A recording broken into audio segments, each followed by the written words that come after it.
Will you please tell you about your background, Salim? Yes. I was born in a village of interior Punjab, which is on the part of Pakistan, in 1944. It was 26 January 1944. And interestingly, it is the Republican Day of India. So many people celebrate that day as well. I see. But it is nothing to do with my life anyway. And I grown up in that village. The name of village is Miana Gondal. That was a small village, and my parents were simple villagers, religious people. I grown up. I did my primary from that village. Then I left for Peshawar when I was just 11 or 12 to my relatives, and there I studied from class 6 to class 10. Yes. And that is really the phase of my life that changed my whole course of life, because I had few class fellows who were very nationalistic thinking students, and they asked me that why I am not interested in my own mother language Punjabi and why I am interested in Urdu. So from there I came to know the Pashtun nationalism. That was great impact on my whole life. I met many Pashtun leaders like Ajmal Khatak, Abdul Ghaffar Khan, Wali Khan, and many other people. Then I found that these people have spent their most of the life in prisons. They were committed people to their nation. They were very simple leaders. They were not alienated from their people. So that made great impact on me. You should talk to me. Okay. No problem, no problem. Please go ahead. And that made great impact on me, and I thought that that is the real way of life. When I did my matric, I had already joined the political party, National Awami Party. I see. It was a left-oriented party. It had nationalistic demands as well. They believed in all 5 nations of Pakistan. They believed in all mother languages of Pakistan. They supported the rights of every province. So in that way, I was not a person who could follow the path of Muslim League. Yeah, I understand. I was a person who followed the path of other nationalist parties, especially in Pashtun areas, and in that made me a political person, a cultural person, a poet. The whole things came in that from class 6 to 8, and I started writing poetry when I was in class 7. I see. And I started get published in newspapers. Yes. There was a newspaper, Bange Haram. The owner and editor was a Pashtun, and he was senior vice president of Awami League from that province, for that province. Because there were 5 senior vice president of Awami League, one in NWFP, one in Balochistan, one in Sindh, one in Punjab, and one in East Pakistan. And then there was a national leadership. Yes. Sheikh Mujib was the president of the whole Awami League. So in that context, I was very close to Awami League, I was very close to National Awami Party, and these parties stood for the rights of people. So that is in fact the background that I grown up, and I realized that mother tongues are important, our national rights are important, our provincial identity is very important. So in that way, and we believed in diversity into unity and unity into diversity. We did not want 5 countries. We wanted one country and have permission to express our own culture and our own language and life. Well, what was your age in 1971? I was 26-year-old, and Where were you working that time?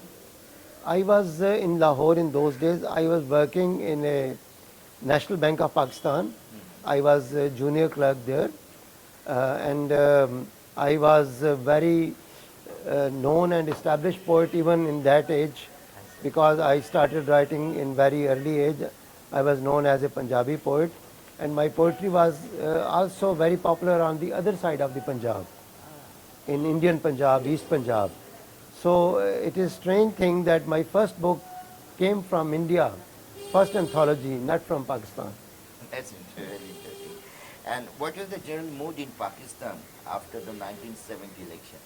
How was the mood? Yes, people thought, in fact, before election, there were reports in media that it will be a scattered type of election, 20 to 30 seats to Awami League, 20 to 25 seats to People's Party, 30 to 40 seats to Jamaat-e-Islami. So there were, so Yahya Khan was thinking that he would be able to keep all them under his control because there will be no single largest majority party.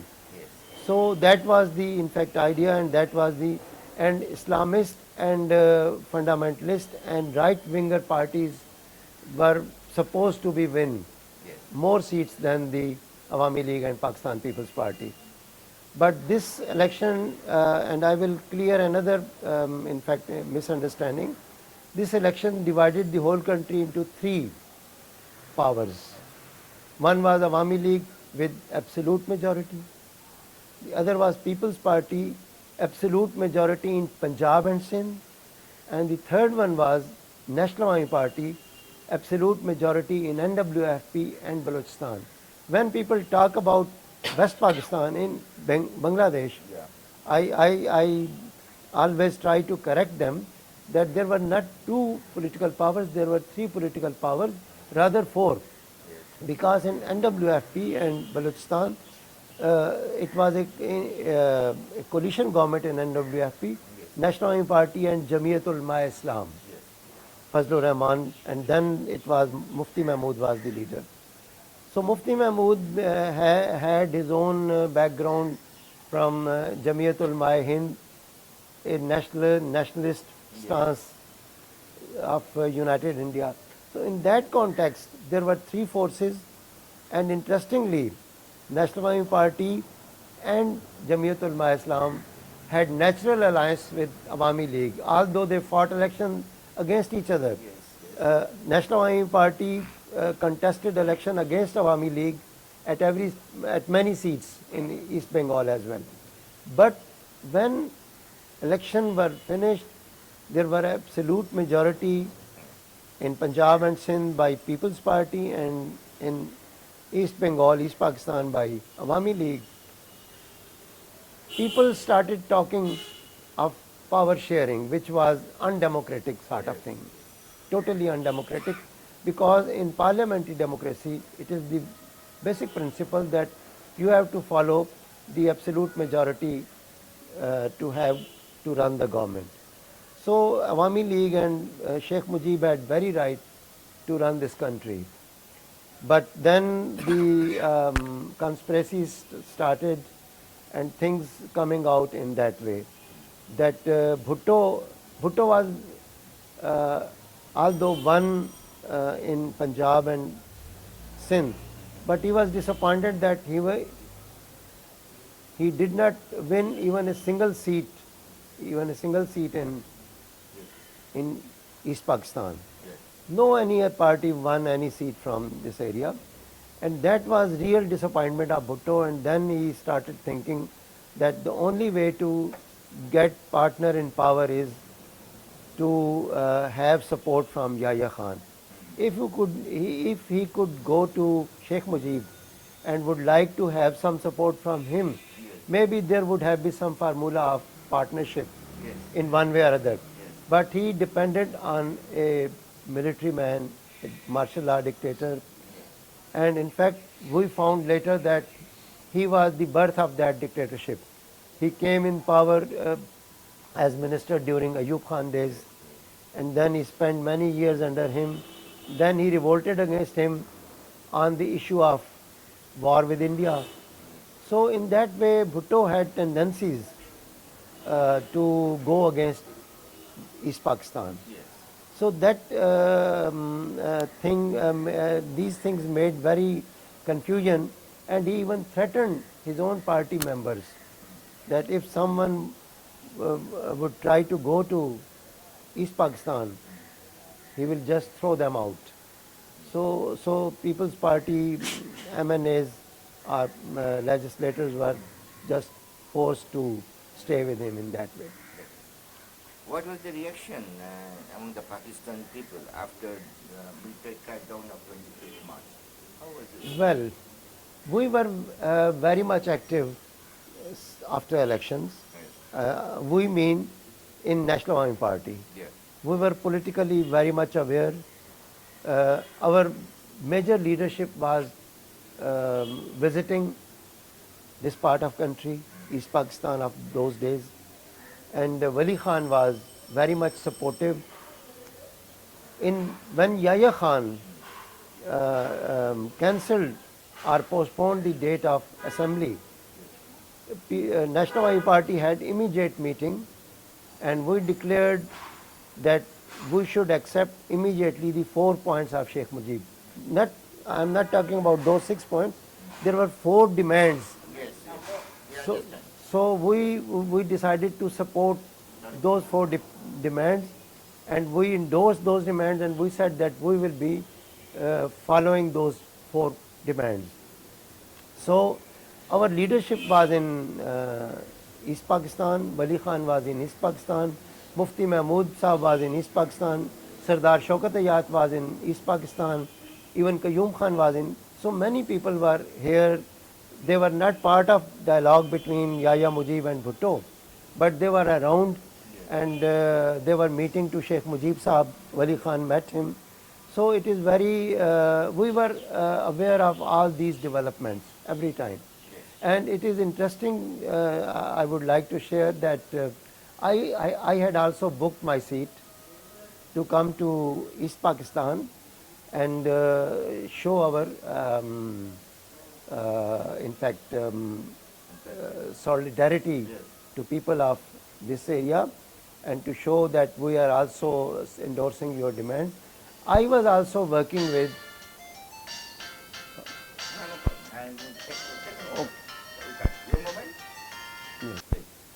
I was also acting in student politics, and we had a All Pakistan Student Federation.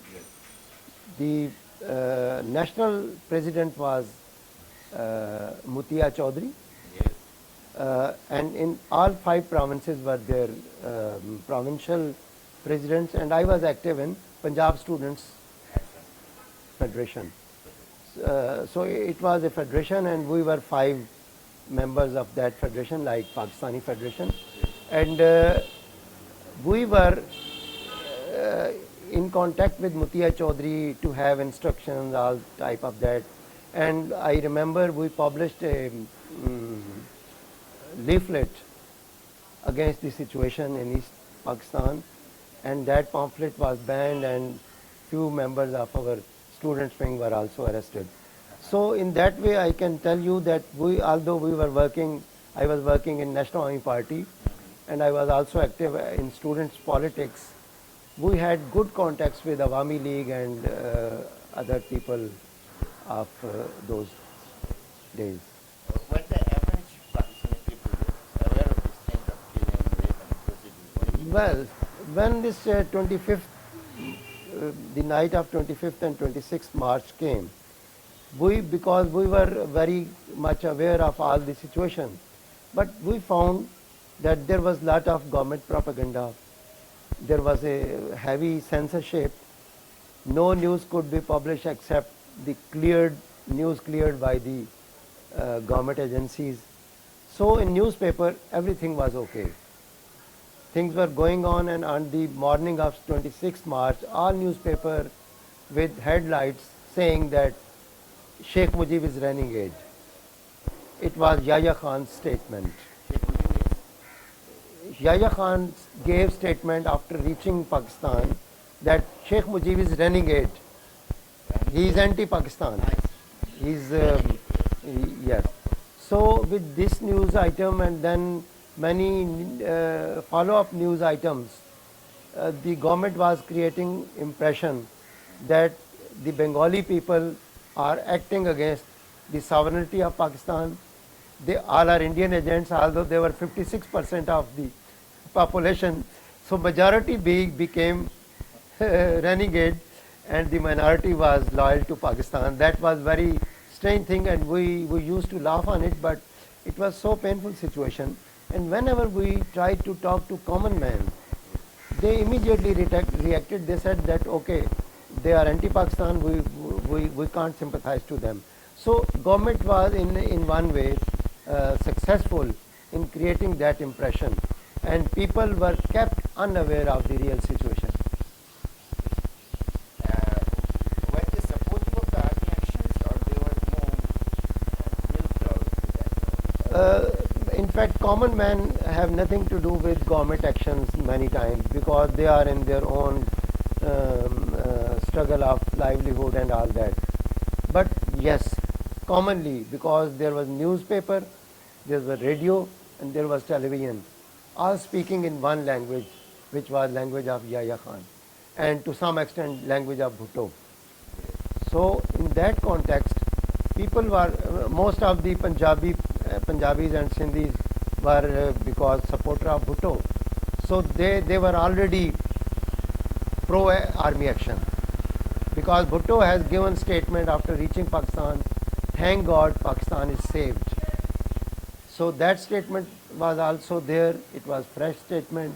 So people, most of the voters and supporters of People's Party were already supporter of that military action. What did you write then? In fact, I wrote that poem first. I wrote first poem on 27th March. It was perhaps Sunday, and every last Sunday of March is celebrated as the Mela and Urs of Shah Madhulal Hussain, our great mystic poet, 400 years before. So it is a tradition for even more than century, or maybe from his own days, that every Sunday, every last Sunday of the March, we gather there, we dance, we sing, and we show sympathy to the common cause of the common people.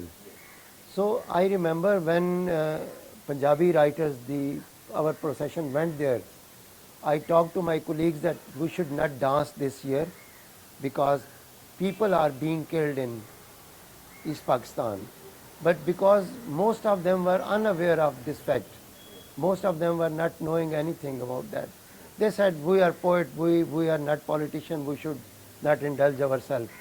But I and my another colleague, we sat down there in front of the Mazar, and I wrote a poem there. And I addressed, oh Shah Hussain, you know your Madhus are being killed in East Pakistan. Madhu was his disciple and friend, Shah Hussein's friend. So it is now one name, Madhu Lal Hussain. Two persons and one name. So my first line was that Shah Hussain, your Madhus are being killed in East Pakistan. And I was amazed after many years when I read the reports that very first family was killed in Dhaka University. He was a canteen runner and his name was Madhu. So it was very strange thing for me, and I am still wondering that how I put that name. But because that was very known as Madhu Lal Hussain, so I thought that because Madhu was his very dear friend, so I called him that your dear friends are being killed in East Pakistan. So that was my first poem. Okay. Did you know Madhu? Did you know Madhu personally, the Madhu that? Yes, I read many years after. After many years, I never heard You about write him. the poem, you didn't know him. No, never. Not, it was not question of that. But then I wrote, next day I wrote another poem, and I immediately translated into Urdu and sent to a Urdu magazine which was run by Communist Party of Pakistan. So it was immediately published because there was no question of censor in that magazine. It was published, and after few days I came to know that my warrants were issued and I was arrested in first week of April. Very early. It published in perhaps 2nd April, and I was arrested 6 or 7. What was in that poem? Can you remember the lines? I have, I'm sorry I could not bring that, my anthology. I have got translated into English. So I can give the photocopy of that poem. So when there were warrants, many friends asked me to immediately hide and leave my place. And I even left for Balochistan. I went there, but my party elders there advised me that I should go back and I should give arrest. So I myself went to the police station. I presented myself that you have warrants against me and I am here. I was wearing very good clothes, and I was quite young, and in a way I was just in good mood. And they said that, well, you have in fact done very good job, because your half punishment have gone, because you have presented yourself. You are not arrested at your place, or you are not declared as a yes. So then I was presented to military court for trial, and there was a major who was because in military courts, military summary courts, there were military people who tried. They called magistrate, but they were military people. He was a major, and he tried me, and he asked very strange question that, while you are a Punjabi, you are writing against Punjabi army. So questions like that. So I said that there is no can be a Punjabi if he is killing someone. To be a Punjabi, it should be very humanistic, and then I gave examples of Shah Hussain and many others, that they are the real and true Punjabis, and you are not a Punjabi. You are just born in Punjab. So that was my dialogue. I was quite young, and I was just thinking that, well, people are being killed. What they can do to me? They can kill me at at the most. So I was so blunt and courageous that when they gave me sentence of 6 months, I I even then asked a question. I said, "Are you sure you can remain 6 months?" Yes. So then at this, I was given the 6 lashes in addition, because it was contempt of court, a court which I never accepted. I declared that I don't accept you as a court of law. But even then a court decided to give me 6 lashes as well. But it was okay. The They case, gave you 6 lashes. no, I tell you, the case was decided after 3 or 4 presentations, because this is perhaps it was late May or early June when I declared this. And it was 5.5 months when 16th December came. So your things are very prophetic. And when I went to the jail, the jail superintendent was a ex-professor of economics from some college. He said, if you have very strong political conviction, then give me an application that you want those lashes after your release. So maybe if you are a prophet, political prophet, you may escape of that. And it happened. Oh, did it like that? Yes. Fantastic, that really. And when the trial took place, which court? Where was it? It was Summary Military Court in Lahore. In Lahore. And I would like to add another joke. When I was arrested, my niece asked my sister why they had taken Mama, why they have arrested him. She said because he wrote a poem against Yahya Khan. She immediately said, she was just 6-7 years old. She said, why Yahya Khan can't write a poem against Mama? Why is arresting him? So in that context, it was a joke, but it was a political comment as well, by a small child. Yes. Yeah. Did they give you some real interrogation? I mean, did there some... No, because I went to police station myself. Yes. I said I have wrote this poem. during trial they asked me that if you deny that you have not written this poem, we can release you. I refused that. Yes. So there was no question of interrogation because I myself was claiming everything. Yes. So I was not denying anything, so why they could do that? And that in fact was very good thing in my case because many people tried to deny many things and they were tortured. Yes. But I simply narrated everything myself, so So when you were finally released? I was released in first week of January after the release of Sheikh Mujib, 2 days after his release. But that is because your sentence was over, not in a normal way, or it was the... It was not over. Still, there were 15 days and 2,000 rupees fine and 6 lashes. But The scenario changed. and another joke that our poet Faiz Ahmad Faiz sent 2,000 rupees to jail because if I could not pay, then there were 3 months more. Oh, I see. So he sent me money. I wrote a letter to him that why you want to being flogged. I want 3 months more so I may save from lashes. So don't pay it, just get it back. Well, there must be more dissident words like you, not maybe as dramatic as it is, but were there few others like you? Yes, there were in fact the whole political leadership and workers of National Army Party most of them were arrested. National Army Party took very strong stand, and I must say that it should be make aware people of Bangladesh that there was at least one political party, and our leader in East Pakistan was Professor Muzaffar, and in West Pakistan was Wali Khan. So in that case, this party took stand. Our students wing, our women wing, our peasant wing, our labor wing, all our civil liberty wing, all our fronts of National Army Party were actively supporting. Our women went to jail. One of it was a Democratic Women Association. And Tahira Mazhar Ali Khan, the mother of Tariq Ali, famous Tariq Ali, she was the president of, and she was in forefronts on road against that action. So that was there. Then our poets and writers supported.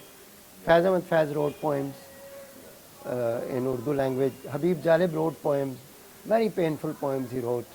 Then in Sindhi, there was a poet, Anwar Pirzado. He's now passed away. He was a poet and he was a Air Force officer. So he resigned in protest and he was then imprisoned and tortured a lot and he suffered a lot, and then he wrote many poems, and now we are translating his poetry of 1971 to include our anthology on that topic.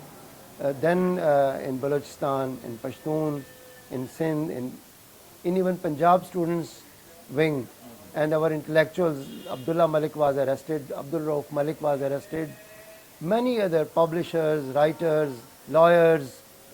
The Awami League leadership was under great trouble in all provinces in West Pakistan. So it was not as quiet as people think in Bangladesh, because we never tried to express all that, and nobody asked here to what was happening. But now when things are going on, so I think that we are bringing out one anthology. Mufidul Haq is going to publish that anthology on the other side of medal. Those are those writings in which we supported the Bengali cause. So this anthology will come by Mufidul Haq. Then I am working with Muntasir Mamoon on his 12-volume Liberation War and Media. So I am doing on 1 volume on Pakistani media. So that will be completed in next month perhaps, and it will coming soon. Fantastic.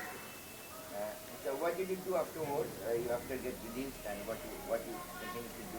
Life? In those days, I was in National Bank of Pakistan, but I did not Your go. job still remained, or? No, I did not go there. I even left my funds and everything. I never went there. And then I was a teacher in a Shah Hussain college. We had in fact developed a college in his name, I see. Shah Hussain. He is like Lalan to us. I understand. You can understand very well in that. So he is our Lalan in fact. So we developed that college and I was teaching there Punjabi literature, language and literature. Then Faiz Ahmad Faiz decided that now there is the government of People's Party and they are showing some left ideas. Yes. So we should work with them if we, without any compromise. So he became chairman of National Council of the Arts. So he asked me to join Folklore Research Center because I was on my own collecting folklore village to village. So I in fact took charge of folklore collection and in that case I did there for 3 years or 4 years. Then I joined Sindh University, I had been teaching there. Then martial law was declared You have been teaching. Pakistan studies. I see. It was history, it was sociology, it was literature, languages, all that. Then in 77, when Ziaul Haq declared its martial law, I resigned from Sindh University. I went to Karachi. I started freelance journalism, and as well as I was approaching my 40 when I got admission in masters in Karachi University to just put me in politics. Understand. Yes. So we again re-established Democratic Student Front (DSF). Yes. It was banned in 1954 when Communist Party was banned, 54, 55. So we in fact re-established DSF, and I started working for that. But I was also card holder of Communist Party, and I was also in National Awami Party. But because National Awami Party had broken into 2-3 pieces, because Baloch leadership had their own party. It was Pakistan National Party. Pashtun leadership as Awami National Party. So then I left the practical politics. And who will you make responsible for the whole tragedy of 1971? Is it Yahya Khan, Zulfikar Ali Bhutto, or some generals in particular, or Pakistan Army general? Yes. I think it is not fair to answer this question in black and white. In fact, the separation of East Pakistan started from day one. Exactly from 1948 when Quaid-e-Azam Muhammad Ali Jinnah declared Urdu and only Urdu. So if you look at the course of events, if you look at the happenings, political identity was being crushed, cultural identity was being crushed, Tagore was not allowed to sing or express, politically exploitation were there, it was treated as a colony. So it in fact started from that day. Yahya Khan could not do anything, he only facilitated to end the game. And Bhutto. These two persons were in fact the responsibility to closing the chapter. But the real thing started in very early. There were a lot of exploitations. We know the Akushe movement, and now it is International Mother Language Day. That is great honor for Bangladesh, and that is great shame for Pakistanis, because we celebrate that day, International Day, and we don't realize that it is due to us. So there was lot of exploitation, cultural, economic, political, and atrocities. When Shaheed Minar erected, we thought that now the flag of Pakistan had fell down. So what was the mood in Pakistan after General Niazi surrendered with Pakistan? People were very angry. They thought they were angry not due to atrocities done to Bengali people. They were angry because they lost their one major part of their country. So number one, they were embarrassed.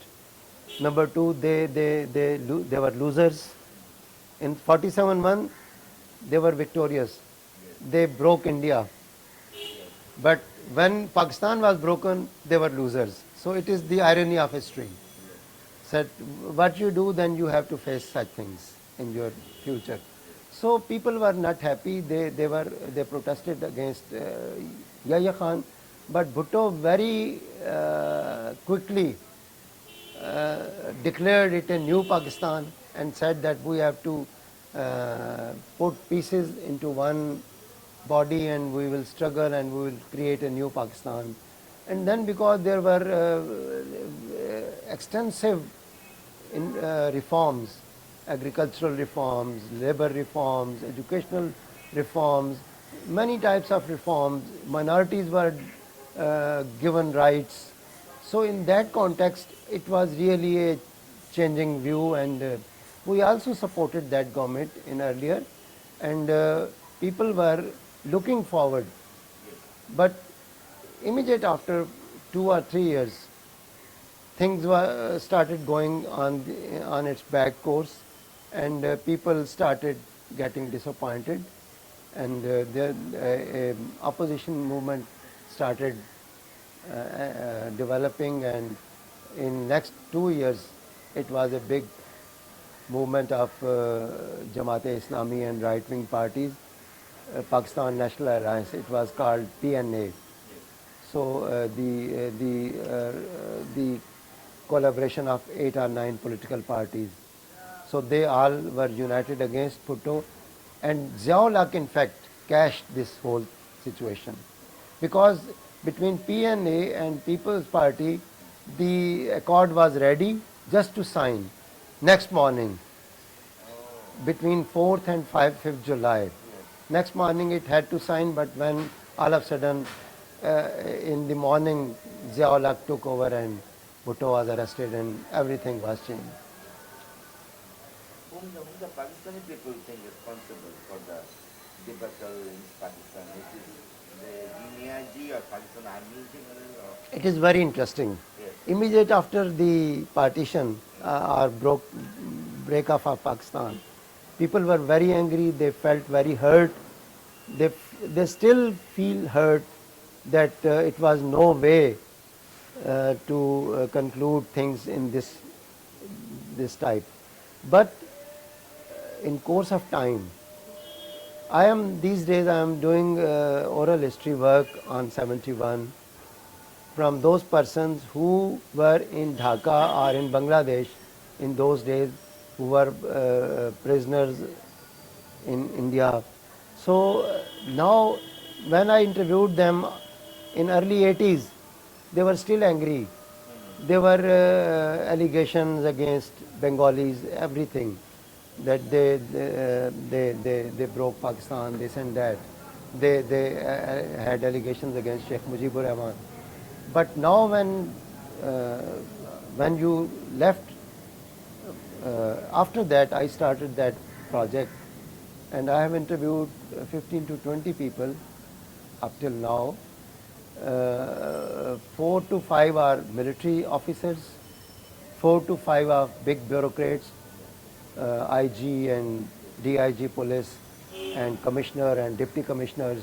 So of that rank, people of that ranks, they are saying now that we did very wrong to our East Pakistani brethren, and we are still repeating the mistakes in Balochistan and in other areas. So now this is very recent change, and I am very conscious now to record all these accounts, especially about 1971. How much the common Pakistani people actually knew about this thing? I mean, how many these things happened here? Yes. Killing, rape, and If you ask me very blunt and plain answer, they still don't know what really happened. They still don't know. Only when the Mudur Rahman Commission report was made public few years before by present President General Pervez Musharraf, people was shocked and stunned to read those reports. But that was very small part of the whole activity and the real atrocities. It was not atrocity, it was a genocide, full-fledged genocide. So people are in true sense still unaware of the real situation, that what was happening during those 9 months. What we are doing, we are now doing that we should bring accounts in our local languages. For example, our first publication will be coming soon in next 2 or 3 months, the Jahara Imam's book. And what we have tried, in fact, Mufidul Haq facilitated us to get it translated from Bangla to Urdu, directly from Bangla to Urdu. And that my friend Munawwar Hussain, Munawwar Murshad, he has done that because he was a student, art student during 83, 87 in an art college, National College of the Art. So he know very well Punjabi and Urdu as well. So he has translated that book from English, from Bangla to Urdu, and now it is in press. And we are sure that when this book will come, and then there will be following few more accounts, people will be really know about that. But civil society is now quite